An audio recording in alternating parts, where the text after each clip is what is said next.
Friends, do you know that sometimes the ones we trust the most can also be the ones who hurt us in ways we never imagined? This is the story of Jessica, a girl whose life was the ocean, whose best friend lived in the water, and whose final moment came in the very place she loved most. It was a gentle summer morning, the kind of morning where the sun turned the sea into liquid gold. The air smelled faintly of salt and fresh popcorn from the food stalls outside Marine Blue Park. Families streamed toward the giant Dolphin lagoon, children pulling at their parents' hands, their faces glowing with excitement.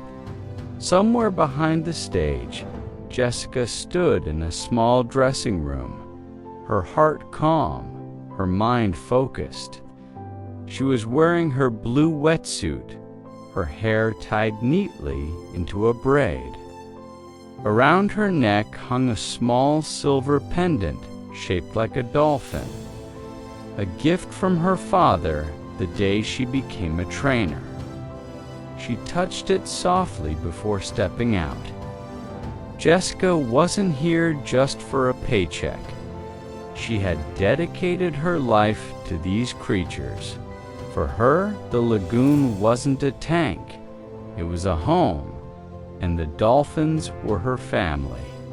Her favorite of them all was one particular dolphin, a powerful, intelligent bottlenose with sleek silver skin and deep, knowing eyes.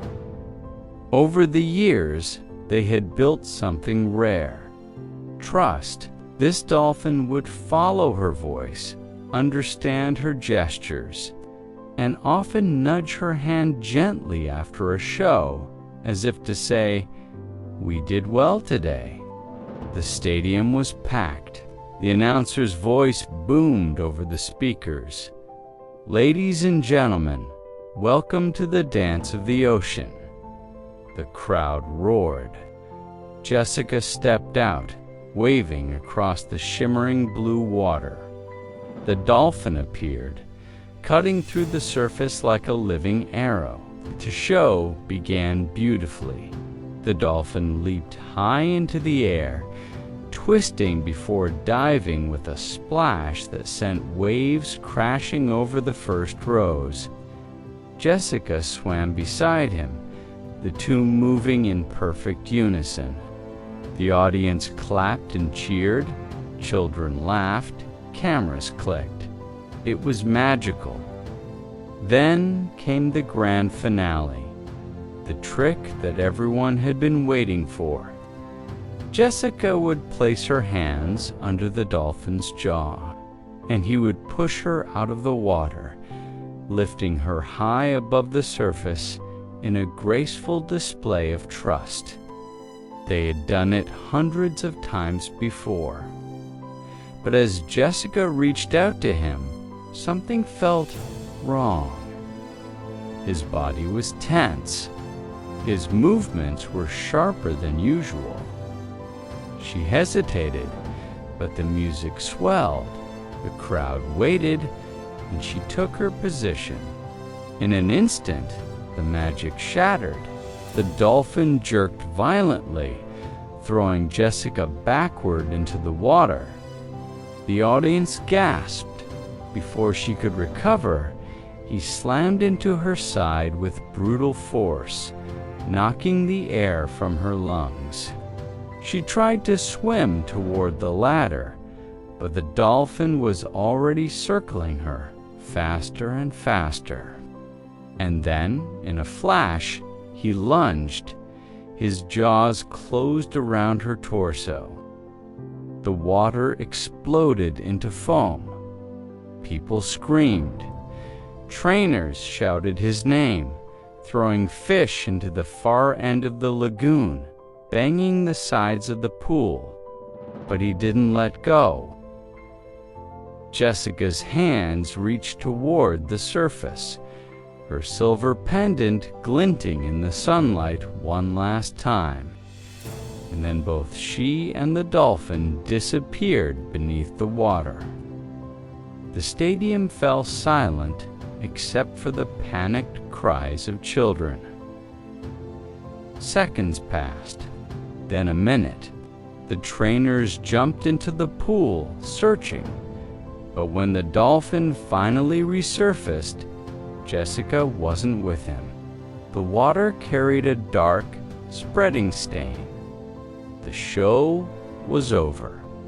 The dolphin swam aimlessly, ignoring the food thrown to him. His movements were restless, almost frantic, as if he was searching for her.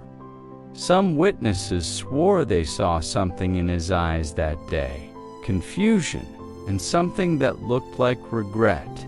The park shut down immediately. News of the tragedy spread across the world within hours. Some people called for the dolphin to be put down. Others blamed the park, saying dolphins should never be kept in captivity. Jessica's family refused to speak to the press, except for her mother, who said through tears, she loved him, she would not want him punished. In the days that followed, the dolphin refused to eat. He swam in small circles for hours, making low, mournful whistles. Trainers who had worked with him for years said they had never seen him like that before.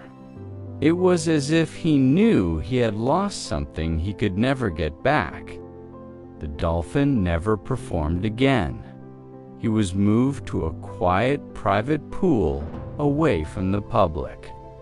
And sometimes, late at night, workers say they still hear that low, aching sound coming from his tank, a call with no answer.